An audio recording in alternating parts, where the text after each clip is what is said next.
What is up YouTube, Jamie the Kid00 here, and welcome to my first episode in a long line of story-driven and commentary-based content I want to make on this channel, spawning forth from my near 9 years of playing this game.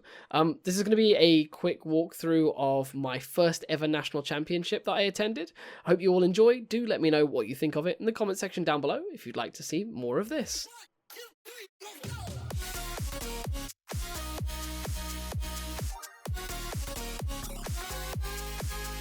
My first Yu-Gi-Oh! National Championship is one of my fondest memories in my Yu-Gi-Oh! Career, and the deck I played would go on to shape my entire brand identity. Let's set the scene. I was 1 year into my degree course in South Wales, studying psychology in a small city called Newport. A few months ago, I'd topped my first regional tournament I'd ever entered in Cardiff. It was a Trinity format composed of Macro Rabbit, deck revolving of course around abusing Rescue Rabbit, and the two titans of the set Order of Chaos, Inzektor and the now infamous Wind-Ups of Handloop fame. My deck for choice of the format was Macro Rabbit, a control deck abusing Rescue Rabbit in tandem with the newly released Evolzar monsters from Photon Shockwave. At my first YCS, which we'll probably get to into another video, about 6 months prior to this, I had pulled my first rabbit from my entry boosters in German, and feeling the pull of fate, I purchased 2 more after the March Limited and Forbidden list failed to hit the deck. Going into this event, I possibly studied the game more than I actually studied for my own degree. I became obsessed with the deck profiles of Joji Orlando and other prevalent US players playing Rabbit. I was able to constantly perform either undefeated or kind of squeak out the occasional loss at my locals, and this unique cocktail of practice, theory, and potentially misplaced confidence left me walking to the event with an assurity that I would perform.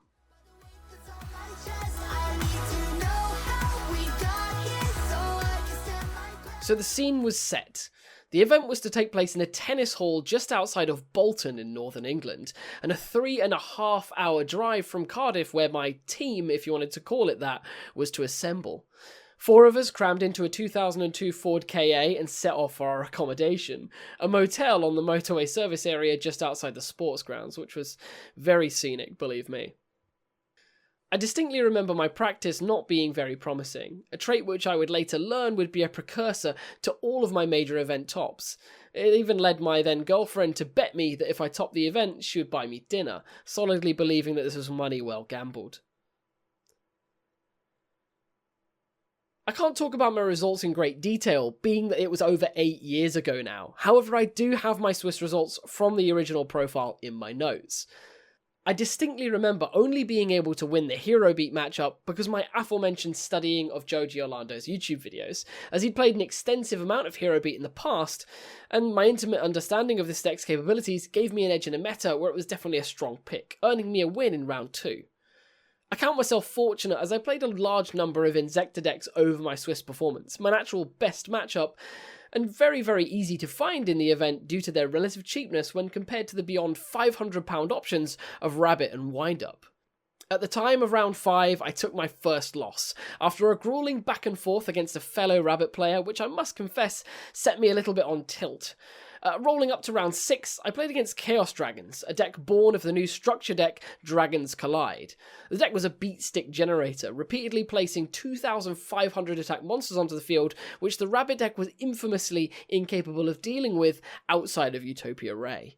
Thankfully, I won the die roll, and after consistently opening Rescue Rabbit into Tour Guide, I was able to take the win. I think if I'd have lost here, the resultant mental boom would have meant that I would never have been able to stay composed for the rest of the event. Another loss later on would definitely demonstrate to me that I was nowhere near as calm as I'd probably need to be in future events. I want to break the tension with a quick laugh. I mentioned that this event was hosted in a tennis area, right? Well, I wasn't joking. Our play area was about one half of the room, with the other half a live court in which people are playing, separated by just a net that rose to about 2/3 of the room's height. On the Friday of the event, a tennis ball had actually cleared this net and hurtled through the assembled duelists, a fact that kind of set me strangely on edge. I think part of the reason I was so committed to doing so well was that the top tables of this event were actually closer to this net, meaning that any ball that would come over would completely clear my table and befoul the game of some poor X3 player. I mean, any motivation at this point was good motivation. Round 7 was a round that will probably stay with me forever. I played against Wind-Up, my only Wind-Up matchup for the event, and a deck I hated in the format. Back in 2012, Wind-Up did two things: open Magician Shark and hand loop you for 3 cards, or open Magician Shark and Pot of Avarice and loop you for your entire darn hand. I sat down, lost the die roll, and got hand looped. Game 2 was a grueling back and forth that took me 33 minutes, and I finally managed to squeeze out the win. Game 3, my opponent goes first, opens the hand loop, and then plays Pot of Avarice after his third boat hits the board, taking my entire hand in spite of the multiple hand traps I had boarded in to stop him. He extended the handshake and said good game, and I quite rudely declined, getting up and shouting some form of expletives as I packed my bag. It's something I really regret to this day, so if you are watching this, I'm really sorry. So completely mentally boomed, now on the bubble at my first ever event, I went on to the next 2 rounds not really caring how they were going to go. So round 8, I played against Sea Lancer, a frog variant revolving around monster effects. Excellent, something that Evol's our Dolka can completely smash. And, as if by miracle, I was actually gifted Insector going into round 9 and absolutely dismantled it. I'd done it. I was ecstatic. I'd topped my first national championship. The road was paved for me to become national champion in my first ever attempt. Or so I'd thought.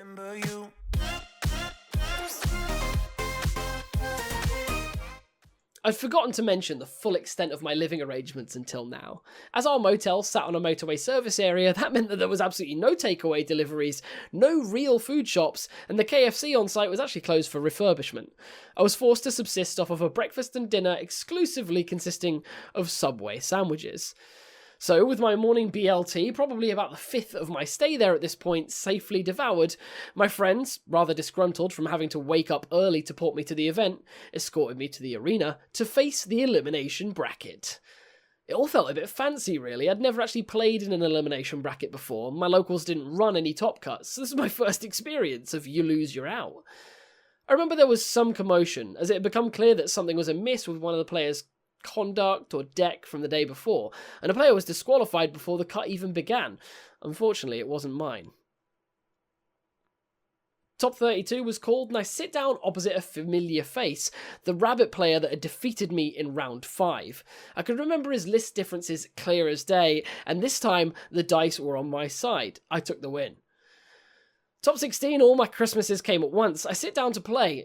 My opponent's the last Scottish player in the event, and his friend accidentally walks past, and moments before we played said, you're the last Insector player in the event, right, mate? Information which would become greatly helpful to me as a rabbit player. A swift defeat thanks to my old friend Dolka, and we were through to the top 8. So top 8 is a game that, similarly to the wind-up deck, I will never ever forget. It was a Dino Rabbit mirror, or a Macro Rabbit mirror, resource trading game that I was quickly becoming a master of. So I win game 1, excellent. I'm one step closer to getting through to that top 4, one step closer to a trophy. I lose game 2, which is to be expected when my opponent opens Rabbit and they're going first. I go first in game 3, which is a game you really shouldn't lose, and retain a dominant position throughout, although because of the repeated trading of monsters, there is definitely a trade of life points. We come down to a final game point, with my opponent's life points somewhere around 2,800 and my own at 900. My board stands at Evolzar Lagia, a Leviair, and 2 Sabersaurus, which I've just summoned off of a rabbit.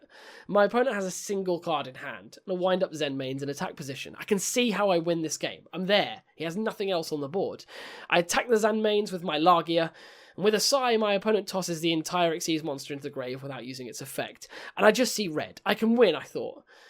I attack with my Leviair, and he reveals the last card in his hand, Gors, the Emissary of Darkness. I clear the token, and I Xyz my 2 Sabersaurus into Dolka, and pass, my Utopia sitting uselessly in my graveyard, a card that could have saved me.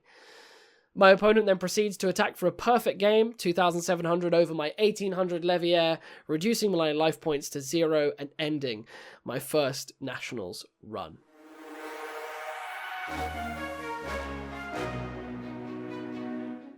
Later in my career, I'd be able to see top decks like this one coming, but miserably, I saw red, and my momentary impulse cost me a weekend's work. When he threw that Zen mains into the graveyard, it really should have been a red flag for me to stop what I was doing and pull back. Alas, I did not know to. Crushed, but satisfied for having come this far, I retreated to a local harvester for my promised free meal before making the long ride home to Newport, tail between my legs. The event taught me a great many things. It exposed me to the concept of stamina and the need to control stress over 9 rounds of intense grind games. It also introduced me to the full weight of the community, with hundreds of players showing up to the event, leading me to meet so many players and create friendships that I still keep to this day. I suppose to summarise, I'd recommend a national championship for anyone, and the experience that comes with it. It's a weekend away with your local scene, your friends, and it will create bonds locally and around the country that will likely last you a lifetime. Couple this together with the exposure to playstyles, techs, and decks which you may never have ever experienced at your local scene before, and your ability as a duelist will never be the same again. So that's about it for my first piece of story-driven commentary work for my time in the Yu-Gi-Oh! Game over the last 9 years. I hope you've all enjoyed. If you have, please leave this a like, and comment down below if there are any other things you want me to talk about, be it old formats, old decks, old events you've seen me at that you just haven't heard enough about.